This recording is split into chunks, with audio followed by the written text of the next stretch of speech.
Today we're taking the humble chicken pie and transforming it into something spectacular. Hi, my name is Bruno and I got some help for this recipe from a friend of mine in Portugal. He is a pie expert. It was hard, but I got him to share all his secrets. And I know what you're thinking. Isn't a pie like this too complicated? Trust me, it's simpler than you expect. And after you tasted it, you'll know it was worth every single step. Let's do it. First things first, slice up your onion and potato. For the ideal texture, you want the potato sliced to about 1 millimeter. I know, a little over the top, right? But apparently, potato thickness is serious business here. If you got a mandolin, use it, and please be careful. Use the guard. If you don't, slice as thin as you can with a knife, or if you're feeling wild, try using a peeler. It won't be quite the same, but it'll get the job done. Now, chorizo, the ingredient that adds that unbeatable smoky kick. Go for a decent quality one because, let's face it, bland chorizo is an insult to pies everywhere. And by now you know, Portuguese chorizo. Slice it and blitz it in a food processor until it's finely chopped. And you're good to go.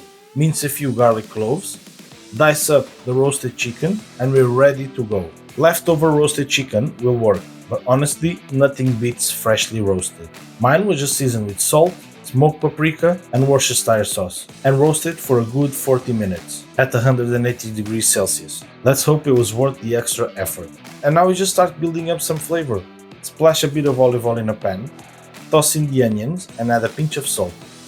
We're aiming for a deep golden brown here. This is where the flavor magic happens.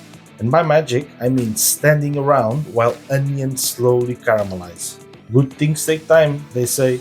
Like, I don't know, regret? Is that even a good thing?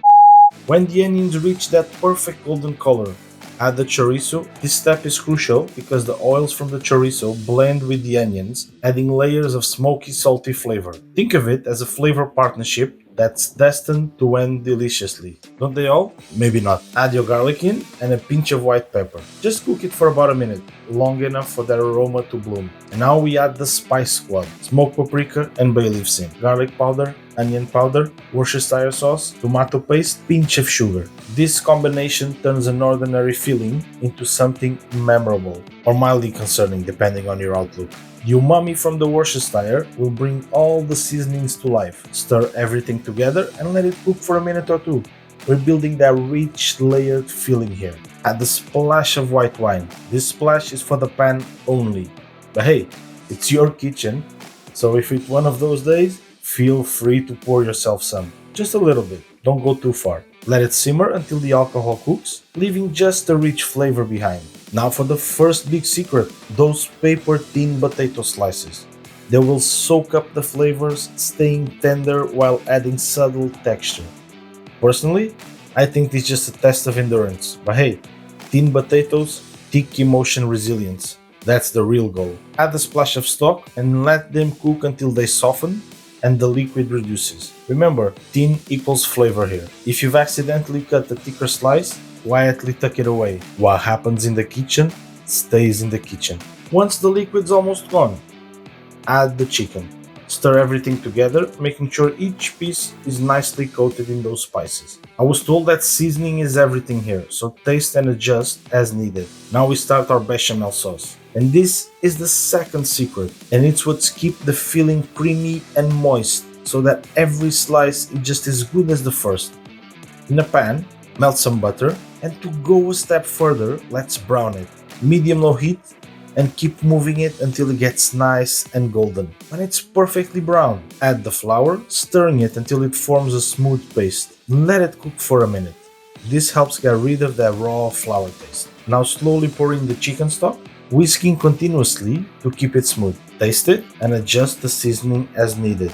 This is the glue that's gonna hold all our flavors together. Pour the bechamel over the filling and stir it in. This is where everything really comes alive. Every bite will have that creamy, smoky flavor, all thanks to this final touch. Trust me, this is the point when all those layers come together. Now, preheat your oven to 180 degrees Celsius and let's assemble our pie. Grab your shortcut pastry. Mine is store-bought. Stretch it with the rolling pin and line your pie dish with one sheet, trimming the excess out. If you're using a tin where usually your dough gets stuck, Just rub it with butter around, bit of flour across it, and it will be the perfect non-stick magic. Now with our dough in place, spoon in half of the filling, spreading it out nice and evenly. For a little extra touch, add some mozzarella and parmesan, then cover with the rest of the chicken mix.